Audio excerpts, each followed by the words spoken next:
Welcome back to Chronicles of the Stack. Are you tired of playing fair? Do you want to build an army from thin air and then sacrifice them for personal gain? Well, today we're building around a commander who truly embodies the phrase, the ends justifies the means. The one, the only Caesar Legion's Emperor. Now, this 4/4 human soldier is a master tactician of destruction and resource management. His ability triggers every time you attack, allowing you to sacrifice another creature to choose two powerful effects. You can create two 1/1 red and white soldier tokens with haste that are tapped and attacking, which is an incredible way to go wide and put pressure on the board, or you can draw a card and lose a life, keeping your hand full of threats, and for the ultimate knockout blow, you can deal damage to an opponent equal to the number of creature tokens you control. This isn't just an attack trigger, it's a toolbox for victory, a choose-your-own adventure of carnage. And with Caesar at the helm, we are going to build an unstoppable Mardu war machine. The core of our strategy is to make as many creatures, and especially tokens, as possible. These tokens are our cannon fodder for Caesar's ability and our army for a final assault. We have some of the best token generators in the game, so let's get into the heavy hitters. First up, the powerhouse herself, Adeline Resplendent Cather, a legendary human knight whose power is equal to the number of creatures you control, but the real value is her attack trigger, which creates a 1/1 human token that's tapped and attacking each opponent. That's an incredible way to build a board fast. You can be at 4 tokens before you even get to your combat step. We also have the new school all-star, Annam Pakal, 1000th Moon. Whenever she attacks with one or more non-gnome creatures, she gets a +1/+1 counter and creates X 1/1 gnome tokens that are also tapped and attacking, where X is the number of counters on her. The number of gnomes you create can get out of hand in a hurry. Imagine attacking with her and a few other creatures, and suddenly you have an army of gnomes ready to be sacrificed for value. And for a truly a nominal amount of value, get it? We have the illustrious Wanderglyph.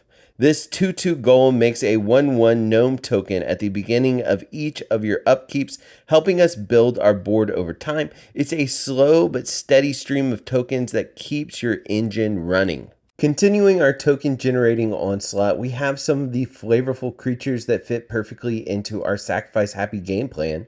We also have some more flavorful token generators like Jadar Ghoulcaller of Nymphalia, who makes a 2/2 zombie with Decayed at the end of our turn if we don't have one. This is a perfect sacrifice target for Caesar since the creature would die at the end of the turn anyway. We also have the Loyal Apprentice, who gives us a 1/1 Flying Thopter token with haste at the beginning of combat if we control our commander, a perfect sacrifice target for Caesar again. The Thopter's haste means you can attack with it immediately, and if you have Caesar out, you can sacrifice it before blockers are even declared. And finally, Kimball, Profiteering Mare, makes our opponents regret having their own tokens. Caesar's whole game plan revolves around his attack trigger, so what if we could double that? Get ready because these cards are going to take this deck to the next level. We're running Ishin, 2 Heavens as 1, a legendary samurai that makes any trigger ability of a permanent you control that happens when a creature is attacking trigger an additional time. With Ishin out, every time you attack and sacrifice a creature with Caesar, you get to choose 4 of his abilities instead of 2. This is an insane amount of value, and it can win the game on the spot. For a different but still powerful effect, we have Delny, Streetwise Lookout. Delny doubles the triggered abilities of any creature you control with 2 or less power.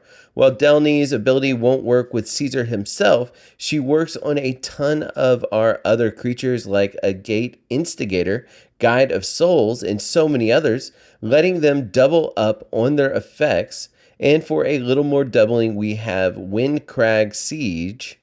which then you can choose Mardu, and it acts as a second Ishin effect. Imagine having both out. That's 4 triggers every single attack. Caesar asks us to sacrifice a creature every time we want to get the full value out of his ability. Luckily, we have plenty of creatures that don't mind dying, and some that even prefer it.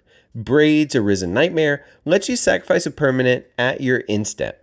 And if you do, your opponents can sacrifice a permanent of the same type or lose 2 life and you draw a card. This is a fantastic way to turn our expendable tokens into card advantage or direct damage.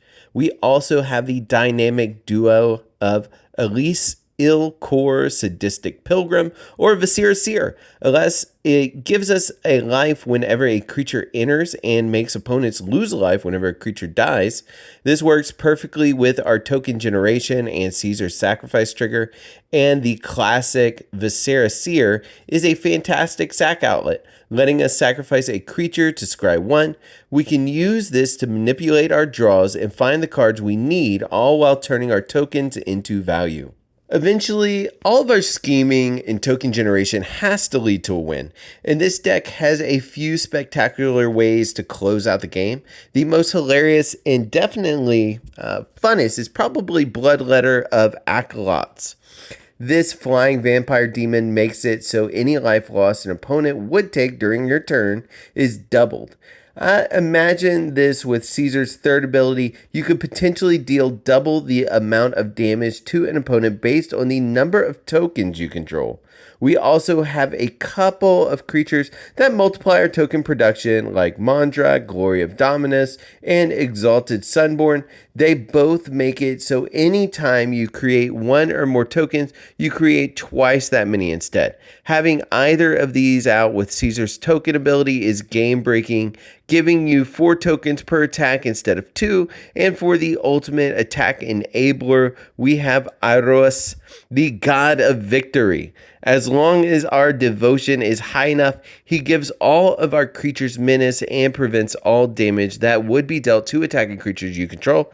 This makes our massive army of tokens nearly impossible to block and protects them from our opponent's combat tricks.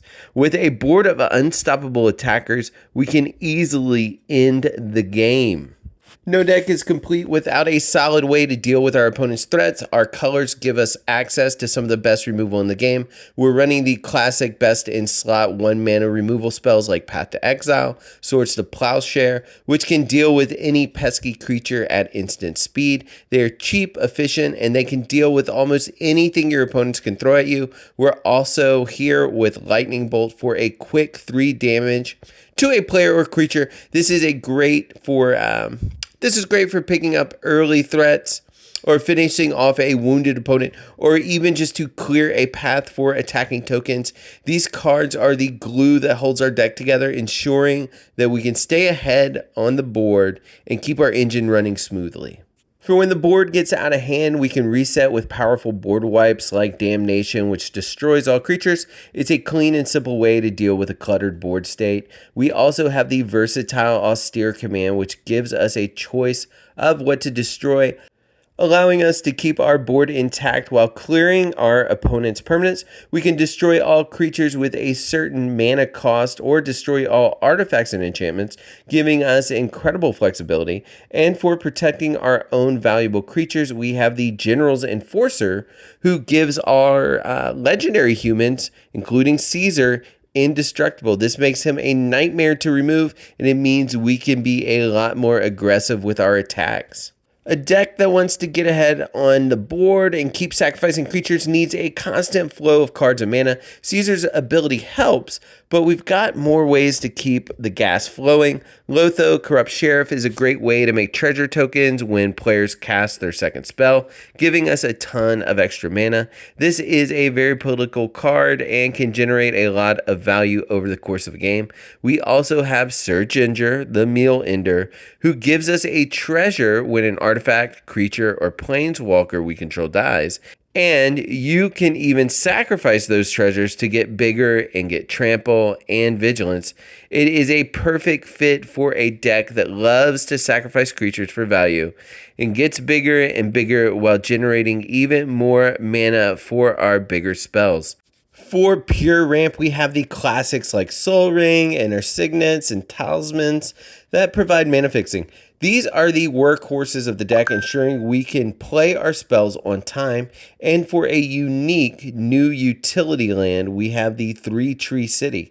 It lets us choose a creature type and tap for mana equal to the number of creatures we control of that type.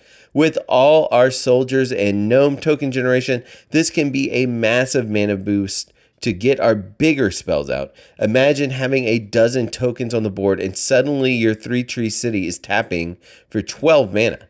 It's a fantastic way to go from strong board state to a winning one. And my fellow friends, emperors, and planeswalkers, there you have it. That was our deep dive into the brutal but brilliant Caesar Legion's Emperor. This deck is a beautiful blend of token swarm, sacrifice synergy, and a commander that can do it all. It's for the player who loves to build powerful boards, make their opponents squirm a little, and then find a new and exciting way to win every single game. This deck is a true testament to the power of a well-oiled machine. What's your favorite part of this deck, and what wild combos have you thought of? Let me know in the comments below.